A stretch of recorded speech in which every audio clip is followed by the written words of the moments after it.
오늘 우리에게 주신 하나님 말씀 요한계시록 22장 6절에서 21절까지의 말씀입니다. 한 절씩 교독하겠습니다. 또 그가 내게 말하기를 이 말은 신실하고 참된지라 주 곧 선지자들의 영의 하나님이 그의 종들에게 반드시 속히 되어질 일을 보이시려고 그의 천사를 보내셨도다. 보라 내가 속히 오리니 이 두루마리의 예언의 말씀을 지키는 자는 복이 있으리라 하더라.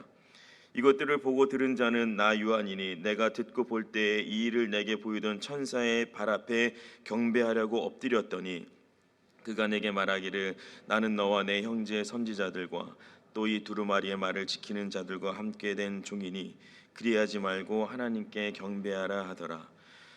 또 내게 말하되 이 두루마리의 예언의 말씀을 임봉하지 말라. 때가 가까우니라.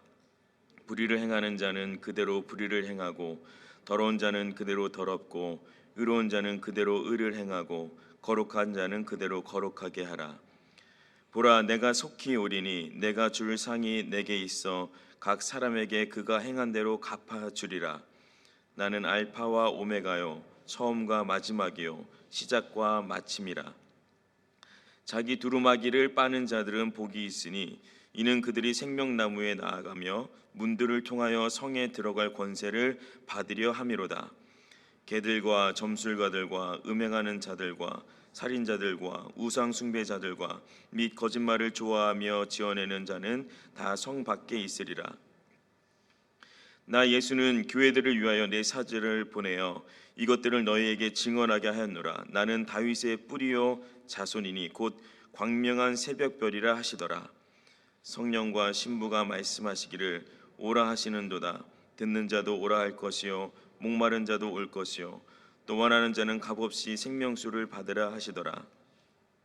내가 이 두루마리의 예언의 말씀을 듣는 모든 사람에게 증언하노니 만일 누구든지 이것들 외에 더하면 하나님이 이 두루마리에 기록된 재앙들을 그에게 더하실 것이요 만일 누구든지 이 두루마리의 예언의 말씀에서 제하여 버리면 하나님이 이 두루마리에 기록된 생명나무와 및 거룩한 성의 참여함을 제하여 버리시리라. 이것들을 증언하신 이가 이르시되 내가 진실로 속히 오리라 하시거늘 아멘. 주 예수여 오시옵소서. 주 예수의 은혜가 모든 자들에게 있을지어다. 아멘.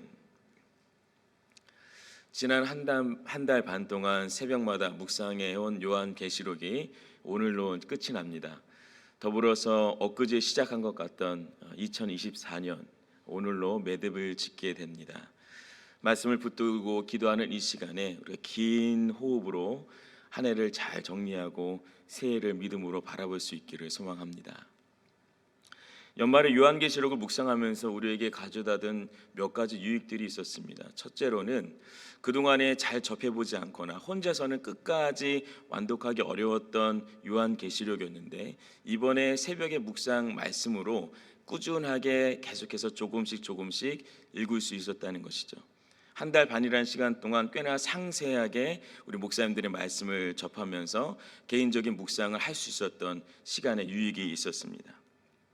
그리고 또 다른 유익 하나는요, 요한계시록을 기록한 것은 요한이 맞지만 그러나 결국 그 내용과 권위는 그 모든 예언의 완성이시고 다윗의 뿌리가 되시며 광명한 새벽별로 오신 예수 그리스도시다. 이것이 확인이 된 겁니다. 구약과 신약의 다른 성서들과 동일하게 그 중심에 예수님만 계신 겁니다. 시작과 끝이 되시는 분이 이 말씀을 통해 증거됩니다. 그리고 이 사실은 오늘 비록 우리의 삶이 바벨론 안에 사는 현실 이것을 인정하지만 동시에 내가 목마른 자구나, 내가 생명수가 필요한 자구나 때문에 주님의 초청에 응해야 한다라는 것을 한 번 더 깨닫고 결단하게 되는 것이죠. 우리를 향한 주님의 초청이 무엇일까요? 7절 말씀에 이렇게 되어 있습니다. 보라 내가 속히 오리니 이 두루마리의 예언의 말씀을 지키는 자는 복이 있으리라 하더라. 아멘. 이 두루마리에 기록된 이 예언의 말씀을 지키라 라고 말씀합니다. 예수님께서 내가 속히 올 것이니 그때까지 이 말씀을 지키라고 말씀하는 겁니다. 결국 예수 그리스도의 권위를 인정하면서 종말을 기다리는 자가 마지막까지 붙들게 되는 것이 무엇이냐? 바로 하나님의 말씀입니다. 시편 1편 말씀에서도 복 있는 사람은 어떻게 기록합니까? 오직 여호와의 율법을 즐거워하여 그의 율법을 주야로 묵상한다라고 했습니다. 시냇가에 심겨진 나무라는 것은 결국 그 인생이 말씀에 심겨질 때 철을 따라 열매를 맺고 그 잎사귀가 푸르름을 잃지 않는다는 뜻을 가지고 있습니다. 한번 생각해 보면요, 이 작은 묘목이 하나의 장성한 나무가 되기까지 사계절을 지나도 몇 번을 지나야 할 겁니다. 그동안에는 기근과 홍수와도 같이 예측하지 못하는 상황들을 맞이해야 할 수도 있습니다. 어느 해에는 나무의 나이테가 길게, 또 어느 해에는 그 나무의 나이테가 짧게 그 시간들을 지나야 하겠죠. 그런데 이런 다양한 변화에도 불구하고 한 가지 변하지 않아야 되는 중요한 요소가 하나 있습니다. 그것은 바로 그 나무 한 그루가 시냇가에서 움직이지 않은 겁니다. 우리 삶도 마찬가지입니다. 인생의 계절은 사계절처럼 주기적이지 않게 우리에게 찾아올 수 있습니다. 분명 봄이 와서 좋은데 봄이 끝날 때가 됐는데도 계속해서 그 봄이 완연한 거죠. 때로는 봄이 올 때가 됐는데 바로 겨울을 지나서 다시 겨울이 찾아오는 것 같은 인생의 계절을 지나가기도 합니다. 삶의 풍족함으로 인해서 스스로 장성하고 있다고 느껴질 때도 있지만, 그러나 결코 삶이 도저히 성장할 수 없는 환경에 내가 노출되었다고 느껴질 때도 있습니다. 한 해의 결실이 풍성하여서 누군가에게 나눠줄 수 있을 만큼의 여력이 생길 때도 있지만, 이렇다 할 만큼 건진 소득이 없을 수도 있는 한 해의 마지막을 지나가기도 합니다. 그런데 이런 때에 성도의 반응이 무엇이어야 할까요? 다시 말씀을 찾는 겁니다. 계속 말씀 안에 거하는 겁니다. 그리고 말씀을 살아내는 겁니다. 그럴 만한 충분한 이유가 오늘 본문 6절에 이렇게 나옵니다.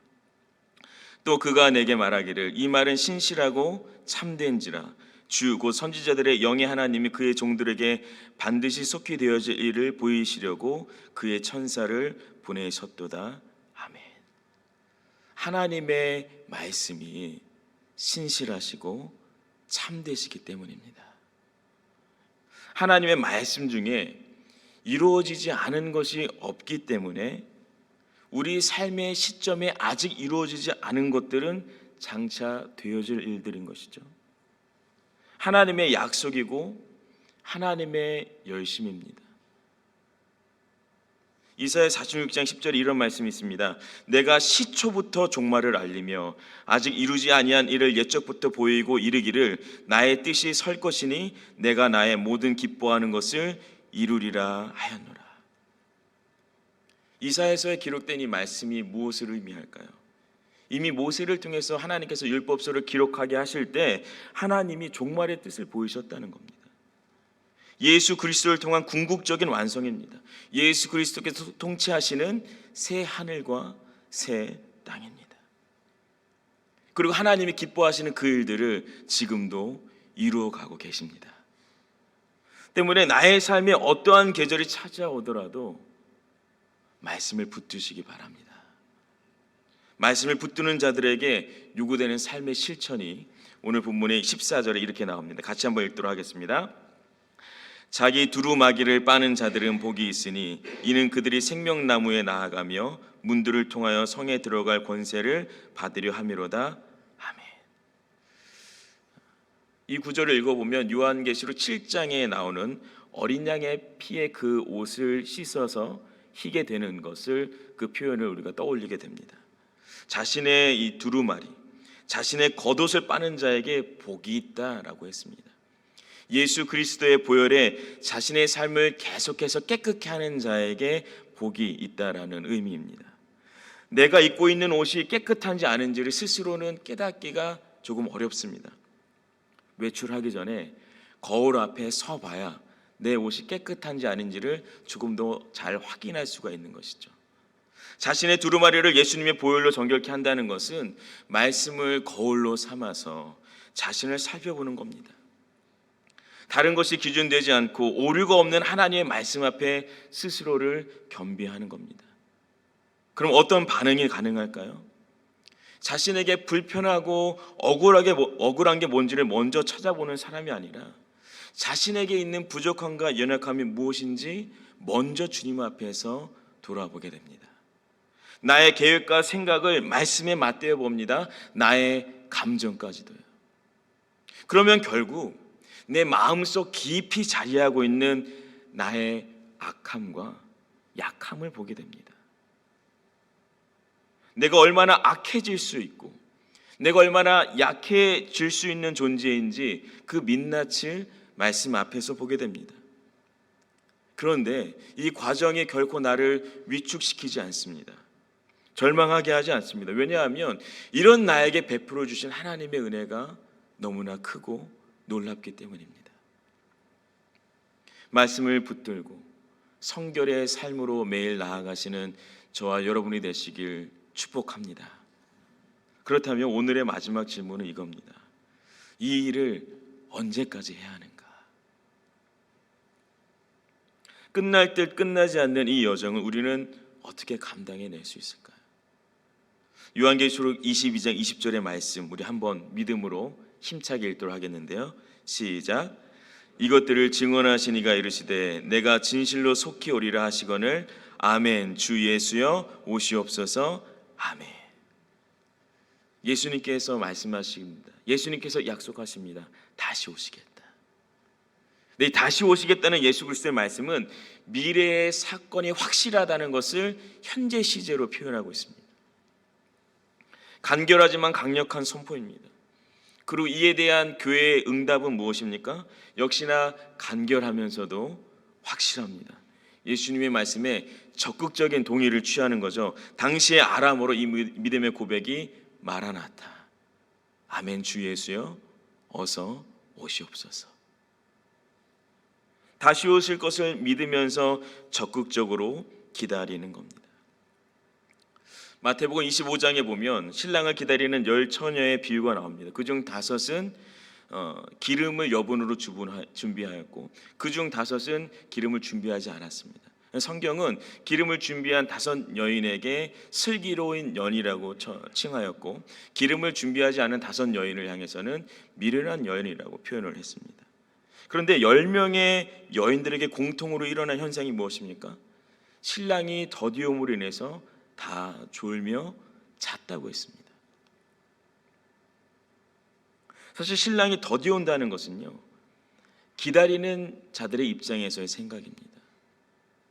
기다리는 자들의 입장에서 보면 신랑이 빨리 와야 되는데, 지금 와야 되는데 더디 오는 것처럼 느껴지는 겁니다.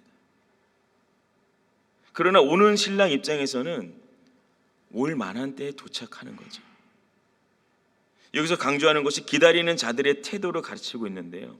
기름을 준비하지 못한 여인들에게 신랑이 이런 말을 합니다. 내가 너희를 알지 못하노라. 반면에 기름을 준비한 여인들은 신랑의 잔치에 참여하게 됩니다. 오늘의 삶에서 교회인 우리는 신랑 대신 예수 그리스도를 기다리며 준비해야 합니다. 한 가지 분명한 사실은 예수님은 더디 오시는 것이 아니라 가장 오실 만한 때에 오신다는 겁니다. 마지막 때에 주님께서 초청하시는 혼인잔치에 기쁨으로 참여하는 우리 모두가 되기를 소망합니다. 말씀을 맺습니다. 2025년은 을사년입니다. 푸른 뱀이란 뜻인데요. 대한민국은 을사년과 관련해서 아픈 역사를 가지고 있습니다. 대한제국 광무 9년인 1905년 11월 17일에 한국과 일본은 을사조약을 맺게 됩니다. 오늘에는 이 사건을 을사늑약이라고도 표현을 합니다. 이때를 기점으로 일본 정부가 대한제국의 모든 외교 사무를 관리하고 경성에 통감부를 설치했습니다. 우리나라의 외교권이 박탈되는 시점이었습니다. 고종 황제는 이 늑약에 제거하지 않고 원천 무효임을 해외에 호소하다가 2년 후에 강제 퇴위를 당하였습니다. 이런 아픈 역사가 있던 을사년이 120년 만에 다시 돌아옵니다.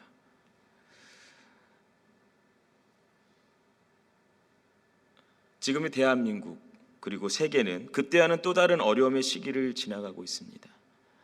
사람의 힘으로, 사람의 능함으로 감당할 수 없는 일들이 우리에게 보여지고 들려지고 있습니다. 나라 밖의 일뿐만 아니라 그 혼돈과 어려움이 나의 삶터 그리고 내 가정에도 존재할 수 있습니다. 그러나 이 아침에 에베네셀의 하나님, 임마누엘의 하나님, 또 여호와 이레의 하나님을 기억하며 말씀을 묵상해 봅니다. 예레미야가 3장 22절과 23절의 말씀입니다. 여호와의 인자와 긍휼이 무궁하심으로 우리가 진멸되지 아니함이니이다.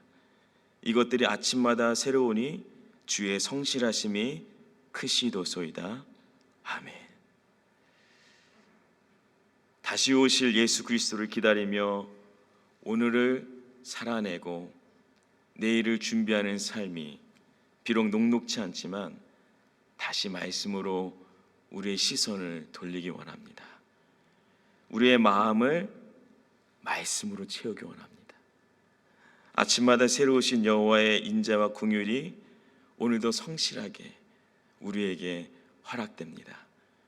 한 해를 마무리하고 새해를 바라보는 이때에 마라나타, 이 믿음의 고백을 드리며 주님의 돌보심으로 승리하는 우리 모두 되시길 예수 그리스도의 이름으로 축복합니다.